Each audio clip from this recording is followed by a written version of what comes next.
Hey ladies, so today I have something special for you. We're changing it up. I have been going back, well not me, my amazing team has been going back and asking some of the other podcasts that I've actually been on if we could utilize that interview on Mom is in Control. I'm Evie Granville, and with me I have special guest Heather Chauvin, filling in for Sarah Davis. This is our podcast on modern manners for moms and dads. This week, we're answering your questions on coming out to your family about being an introvert, whether to bring a gift when the party invitation says a portion will be donated, and how to support a mom friend who's lashing out. Sarah and I are best friends and business owners, moms to 5 young kids, and educators with advanced degrees. We're answering your questions on modern manners for moms and dads to help new and experienced parents with all those sticky etiquette situations we face every day and keep it real when it comes to expectations. This podcast is for adults only, so don't listen with little ones.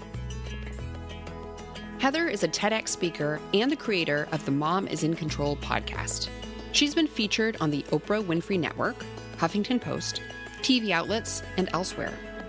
With wit and wisdom, Heather inspires a global community of women to take back control of their lives and evolve how they lead, work, play, and parent.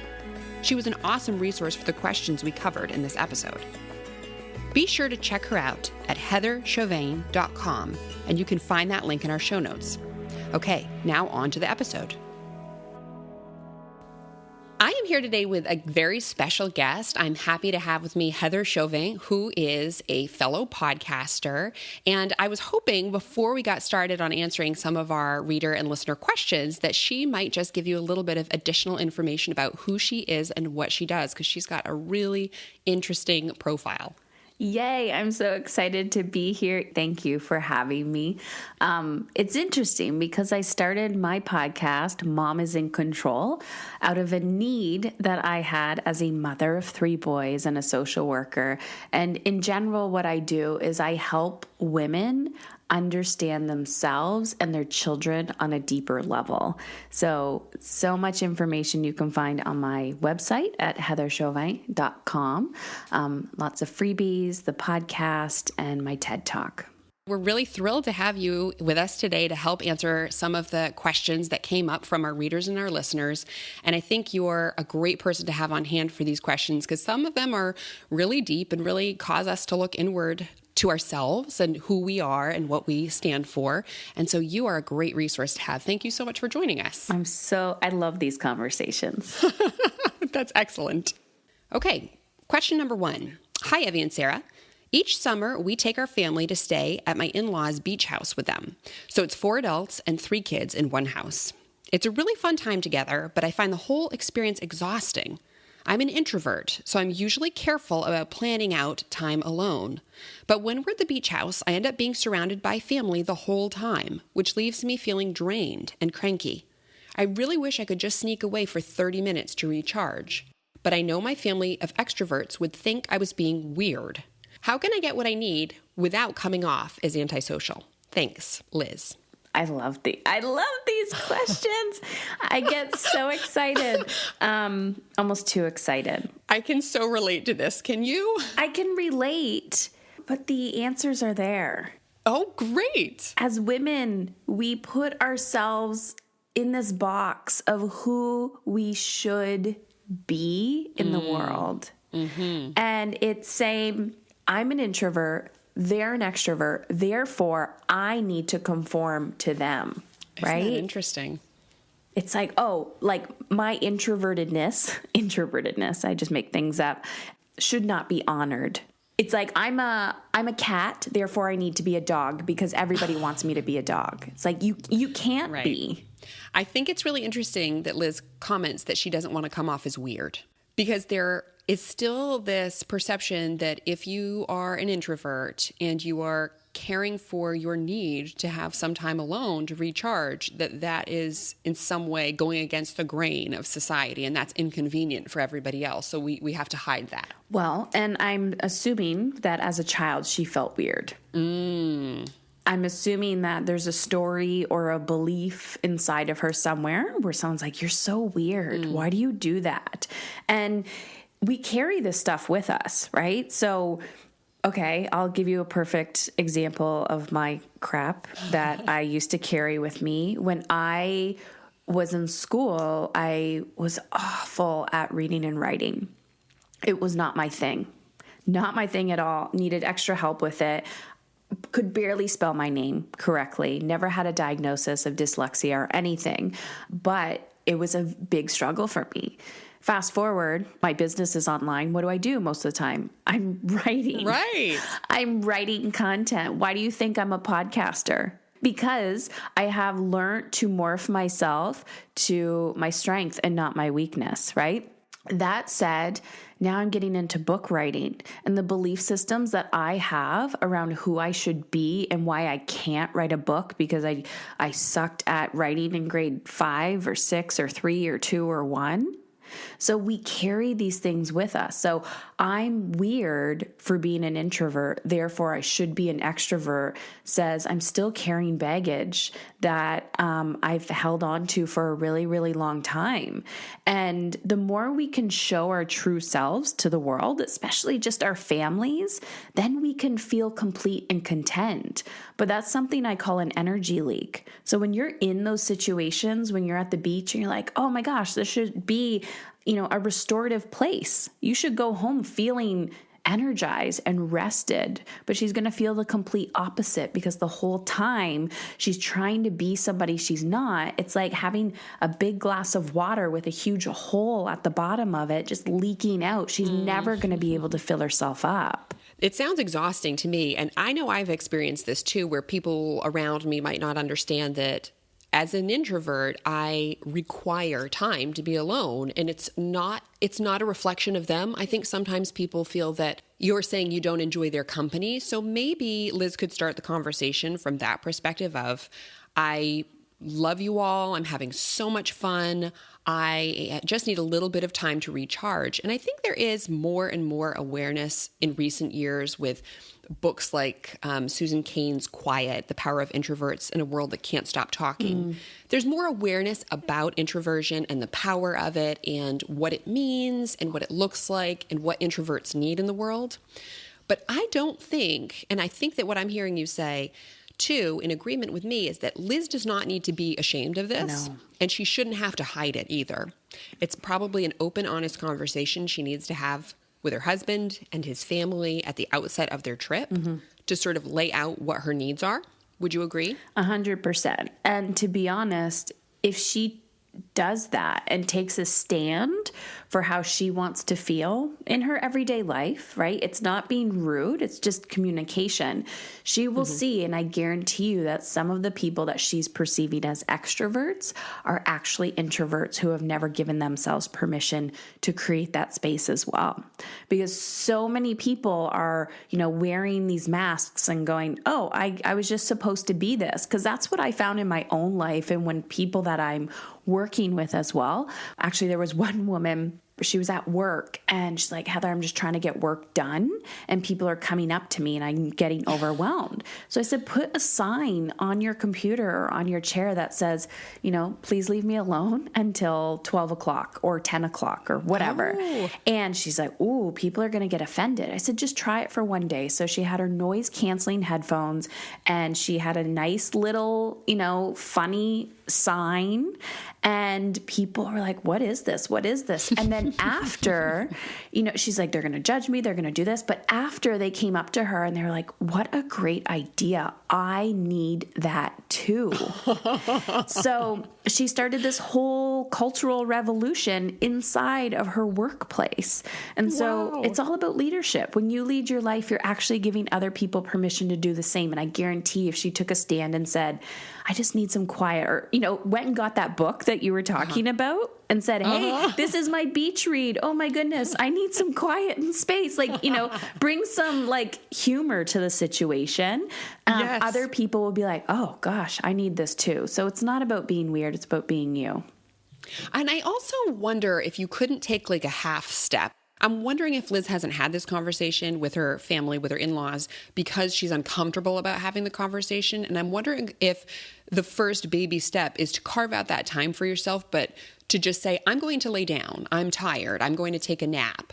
Maybe you don't even need to start with, I'm an introvert, therefore I need time during the day to be by myself and recharge.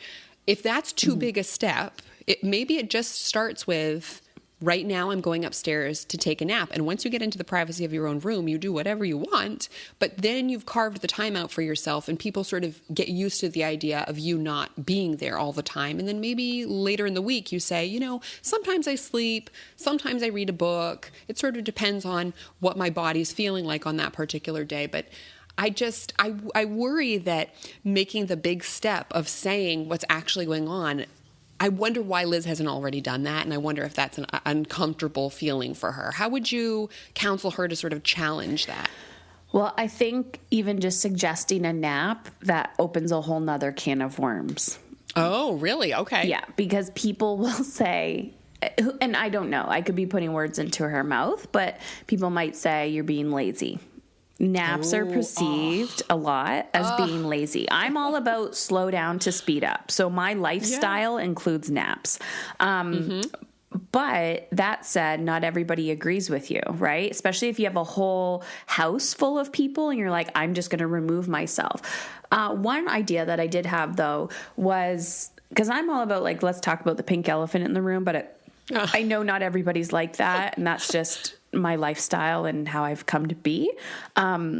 But what I was thinking is she can also say, hey, I'm going to go to the grocery store or I'm going to go pick up some apples or buns or whatever. And then take a nap in the car. True. Or just go for an extra long car ride and, stop at another beach or something like that. It's how we create space for ourselves. And I see this a lot. And my husband and I do this a lot now. We had to learn how to communicate this, but you can see when someone's getting agitated, right? So we'll ask each other, what do you need? So if he's neglecting himself or I'm doing the same thing, and he can tell I'm agitated, he's like, what do you need? And I stop and I think I need space, or I need to go for a walk, or I need this or that.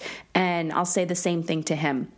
Or I demand that he does create space for himself. So on the other side of it, when the more you are honoring yourself, the more you are honoring your introvertedness or whatever that is, the more you can realize that that is how we can communicate with the world to improve our relationships as well. Because children are very overstimulating and in-laws are often more overstimulating than children.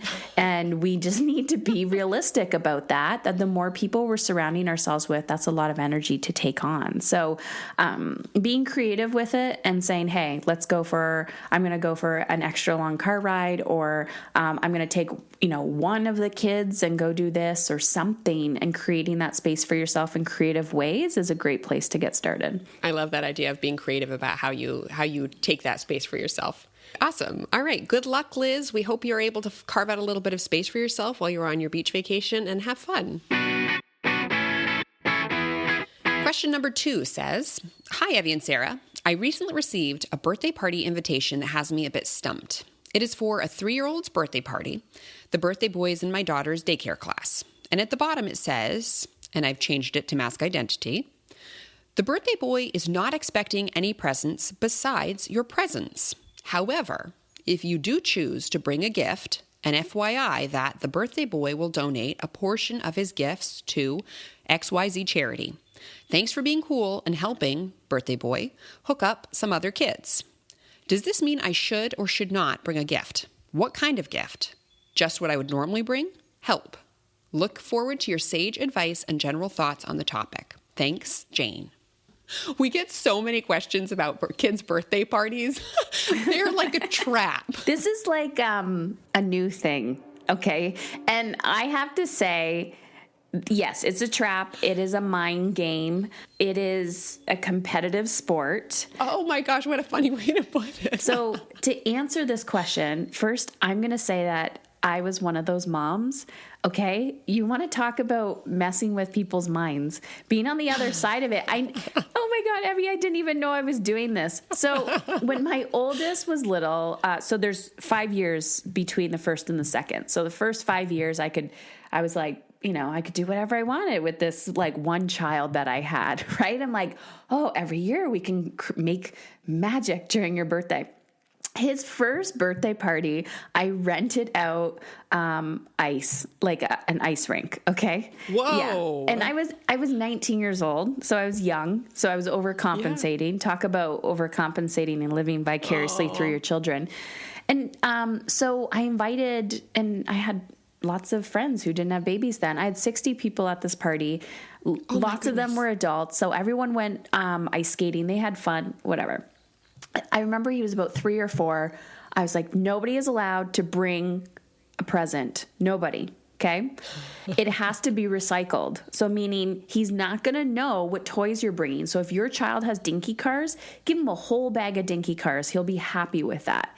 Oh, and interesting. He was so happy and he loved it. Yeah. And then another year, I think he was like 5 or 6. So school just started, and I rented out, a little play area. I said, no gifts allowed, right? Don't bring a gift. I didn't go as far as, throwing the charity thing in there, but I said, no gifts allowed. The parents were stumped.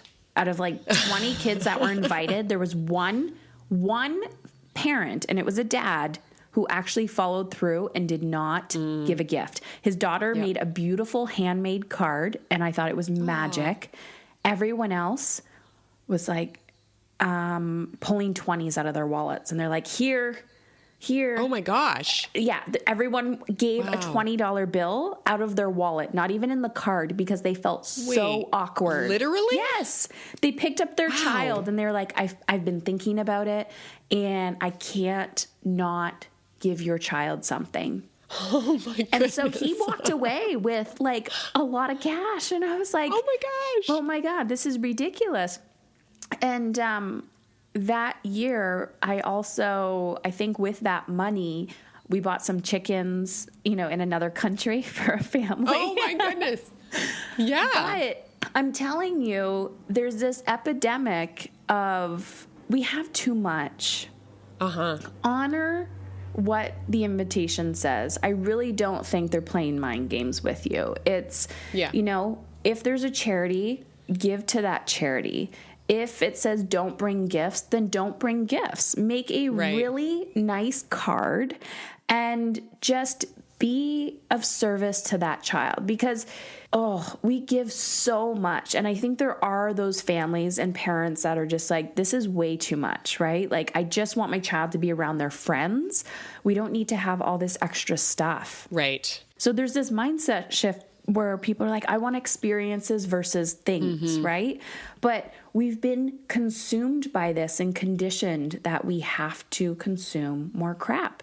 I think it's such a nice sentiment to be able to say, we really just want you to come and celebrate our child's birthday with us. Yeah. And people are so thrown off when you say no gifts.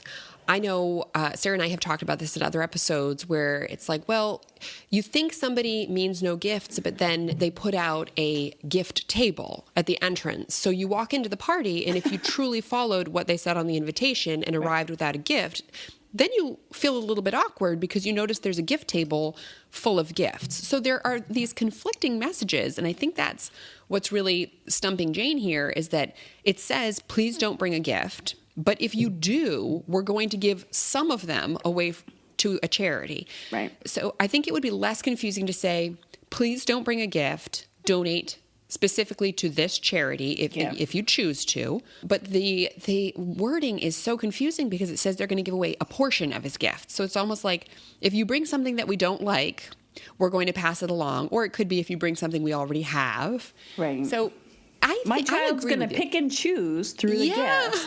Yeah, the way that invitation is worded is it sounds like that family is trying to be giving, but they themselves are still conflicted of like, how can I have, a party for my child while we're giving back, but at the same time, my child is still receiving. So it's like, do you want your child to receive gifts or not? Because of those mixed messages, and it doesn't sound like it's really, really clear, I would probably still show up with a gift. You think so? Or at least a gift card or something. Like, maybe it could be movie tickets for the child or something. Mm-hmm. Yeah, that's one of Sarah's go-to. She says she likes to show up with like a gift card to go to a frozen yogurt place or something like that is more experiential. Yeah. And I like that idea too. But here I think that if they're offering you the opportunity to make a charitable contribution in lieu of a gift, I think you could also go that route and just make a donation directly to the charity rather than bring a gift that may or may not end up in the hands of a child via the charity. But yeah, maybe it's, here's a cash donation towards the charity of your choice. I think the problem really lies with the way that the invitation is worded and less with the guest's interpretation of it. I think, obviously for Jane, who's the attendee, I would say veer toward the charitable donation or an experiential gift. Or there have been times when I just showed up, as you said, with a homemade card and a balloon, something like that, that's not going to stay around forever and ever. It's just a fun little way to celebrate a child's birthday on the day of. Mm-hmm. But boy, I would not want to have received this invitation myself. No, it's very confusing.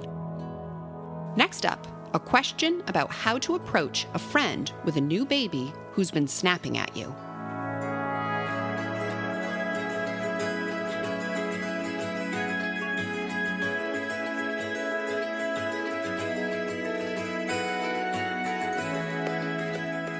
Question number 3. One of my closest friends welcomed a new baby last month. I've tried to be really supportive, taking her oldest child during the day, bringing her family homemade dinners, and checking in on her pretty much every day. But more than a few times, she's really snapped at me in a way that was rude, if not mean. One time she even told me, "You just don't get it," even though I have 2 young kids of my own. Frankly, I'm getting tired of it. Should I say something? Shannon. This is a deep question. And I love deep questions like this because I always say that human behavior is a language. I say this about children's behavior all the time, that your child's behavior is speaking to you. But in this case, it's 2 adults. And her behavior, how she's snapping back, is a language. So she's telling you something. But what happens is we become reactive and our ego gets involved, right? And then it's a game of like whose suffering has been worse, right? Like you don't understand. Well, how do I not understand? So really this is when we have to observe the person without bringing our stuff to the table. And our stuff could be our own insecurities. Our stuff can be our own struggles. Our stuff can be our beliefs. It's like you have to become unattached to your stuff and just sit with this woman, right? And go, what is she telling me? And it sounds like she's saying, the friend who just had the baby is saying, I'm really overwhelmed and I am struggling. Yeah. And there may be postpartum depression. Right. There may be something deeper in there. But what happens, and this happens in relationships all the time with parent and child, marriages, partnerships, family stuff, you don't understand, you don't get it. Well, no, nobody can truly, even if you've been through the exact same situation, everyone experiences it differently. Right. And I remember, so part of my story, 4 years ago, I had stage 4 cancer, and that wasn't fun. And I went through chemo, and that's a whole nother story. But, I was in a lot of pain. And in those moments when I was in a lot of pain and I'm like, I just want to give up, I can't do this. When someone said to me, oh, I understand, Or I'm like, you don't understand. You actually don't. You actually don't. And even if that person had cancer and they went through the exact same thing and they're like, I get it. I'm like, you don't get it. Why? Because my pain was so intense in that moment that I did not care what other people went through. I just wanted my pain to go away. Yeah. So it sounds like her friend is really struggling. And yeah, I definitely think she needs to talk to her, but she doesn't need to bring her stuff to the conversation. Mm-hmm. Like, you made me feel like this. You don't understand. I'm just trying to support you. No, you need to sit, literally put duct tape over your mouth and say, what's going on? Right. How are you feeling? I'm just so overwhelmed. I'm this. And then be quiet, listen to her, because that's what she needs. If you listen to her, you might realize that she needs more help than somebody bringing her food. She Right. might need a medical intervention. She might need to go see a psychiatrist. She might need a shower or a break. Mm-hmm. There's a lot of things that happen to the brain when you have babies, and it can be very, very isolating even when everybody is around you helping you. I think even just the sleep deprivation that comes with welcoming a new baby into the home when you already have young kids, that really messes with your mind and it messes with your emotional regulation. And I think that this is probably a cry for help. If your friend is saying you just don't get it, maybe there is more going on than just it's tough adjusting to life with two kids. And I love what you're saying about not bringing your own stuff to it and you're hurting my feelings and you're making me feel like you don't want me here. I think one of the best lines that I heard recently was to ask somebody, how can I support you? I love that line because it doesn't assume that you know what's going on with them. It doesn't assume that you know how to fix it or that you can fix it. It just says, I'm here for you. I care about you. If there's something that I can do to support you, please let me know what it is. And then it leaves it very open-ended and it doesn't bring you into the equation very much. And understand that it's great to ask that question, but not a lot of people know how you can support them. Yeah.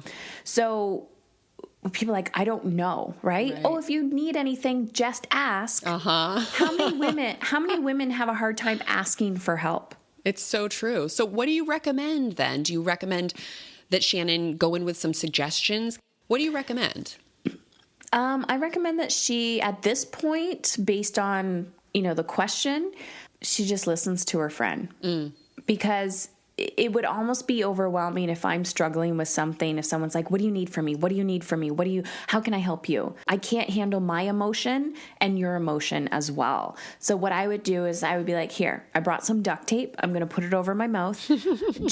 I am an ear for you. Mm-hmm. Just let me know what you're going through. I'm not going to give you advice. I'm not going to suggest anything. I'm just going to listen. And then by listening to her, you will have a very clear picture on what she is struggling with. And then still, you do not make suggestions. And you might ask, do you need anything from me? Mm-hmm. And then open that conversation. But the less you say, the more you listen, that's where the magic is. So let me play devil's advocate. Let's say that Shannon takes this approach with her friend. She really opens up. They have a deep conversation about what's going on. And Shannon isn't given really explicit instructions on what she can do to help the friend sort of work her way out of this funk with whatever's going on. What if a year down the line, Shannon is still feeling like this friend is just snapping at her, not appreciative of, whatever efforts she made. And she starts to feel like the relationship is really one-sided and she feels like the friend is walking all over her. At what point does Shannon have the right to say, I know you're going through a hard time, but this relationship is no longer working for me? I'm a huge fan of, respecting yourself and surrounding yourself with energized people. But we all know what it's like to have somebody in your life who's sucking the life out of you. That relationship that's just yes, always negative. right? And at what point do you let go of that person? And because you know they're struggling, so you try to be there for them. So I'm a big fan of what they call contrast and natural consequences. Naturally, if I'm nice to people, if you're into like the law of attraction or universe or whatever, if I'm nice to people, I'm going to get that back. Right. Mm-hmm. So if I'm nice to my neighbor and every morning I'm like, hey, how are you? And I bring in their garbage bin for them. And I just, I'm caring with no strings attached. They're going to be nice to me. And if I ask them, hey, can I have a cup of sugar? They're going to have no issue giving me that cup of sugar. Yes. But if I go over every day and I'm like, can I have a cup of sugar? Can I have a bag of milk? Can I have a loaf of bread? They're going to be like, this Heather chick, she's needy. And like, I'm not a fan. Right. So it's how you show up in the world. And eventually they're just going to cut me off. Right. They're going to say, no, we don't have any. Stop asking. Right. And then I'm going to realize, or not, right? I might become angry and resentful and be like, how dare they? They're so mean, yada, yada. But what I'm trying to say is life will give you what you put out. Uh-huh. And oftentimes we're trying to fix other people. We're trying to help them, right? We're trying to save them. But realize that sometimes people need to sit in their crap for a little bit to realize how bad it is. Right. And it's the same when I'm working with my clients. Sometimes I'm like, you know what? You haven't hit rock bottom yet. You need to feel your pain a little bit more for you to want to get help. Oh, interesting. You got to preserve your own energy. You have to say, how do I want to feel in my life? This relationship is sucking the life out of me. Therefore, with love and compassion, I'm going to create space with this woman. Uh-huh. And, I'm there at the drop of a hat if she's in crisis mode, but I can't be there every single day. And if she really feels like I am not doing her of any service in this relationship, then I got to let go of the relationship. Mm-hmm.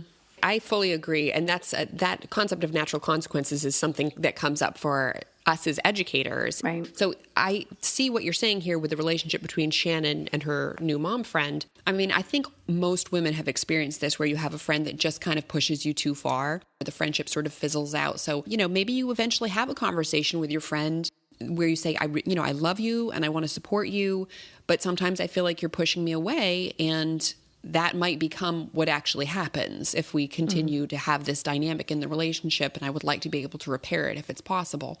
So I like the idea of there being some sort of open honesty, because I hate when relationships fizzle out and there's no kind of closure. Nobody really knows what happens, but this one's tough because that there's more going on than meets the eye. Yeah, and I think it's great that you can be a passive observer and still check in on your friend, right? So we as women, we're nurturers by nature, and we care about people. But I remember I had a friendship that just fizzled, and as we've discussed already, I'm like, let's talk about the pink elephant in the room, yes. Right? Because that's that's what I've been taught, and that's just how I operate. But my friend does not want to talk about the pink elephant in the room. Mm-hmm. She will be suffocating in the room by the pink elephant and will still not talk about it. And we kept it at this awkward closure. And I had a really, really hard time with it. Yes. And it is like, it's grief. It's loss, yes. Right? It's the same effect on your being and your body as somebody who's died, because we've lost that relationship. So too often we're becoming needy to that other person because we don't want to lose them, but we have to deal with our own emotion, which is the sense of loss, right? And, I couldn't help this person. And a lot of times the healing happens in space. So you never know where this woman is going to end up. But yeah, if it's no longer serving you, putting that space there for you so that you're not losing your mind is really, really essential. And then you can always check back in and, as long as you're sending love and you're coming from a place of love and compassion and not hate and resentment, that's a really, really good place to be. But, step one, listen to her.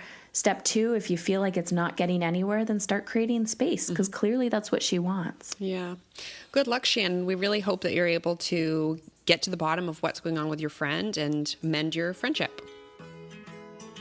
I want to thank Heather Chauvin so much for joining us today to fill in for Sarah and answer some of these really deep, heavy questions that, while on the surface they seem like etiquette issues, they go way beyond etiquette and having good manners to the heart of who we are and what makes us tick and what makes us happy in the world. And this is so much of what I hear you talking about in your own podcast. So if our listeners want to find you, what's the best way to do that? Yeah, so you can find me online on the podcast, which is Mom is in Control. You can find me on my website at heatherchauvin.com. Last name is spelled Chauvin, and that's my home. So everything is kind of connected from there. So my website or the podcast. Excellent. Thank you so much for joining us. This was really fun, and I was glad to have your perspective on some of these issues. It was wonderful. Evie, it's been amazing. Thank you, thank you, thank you.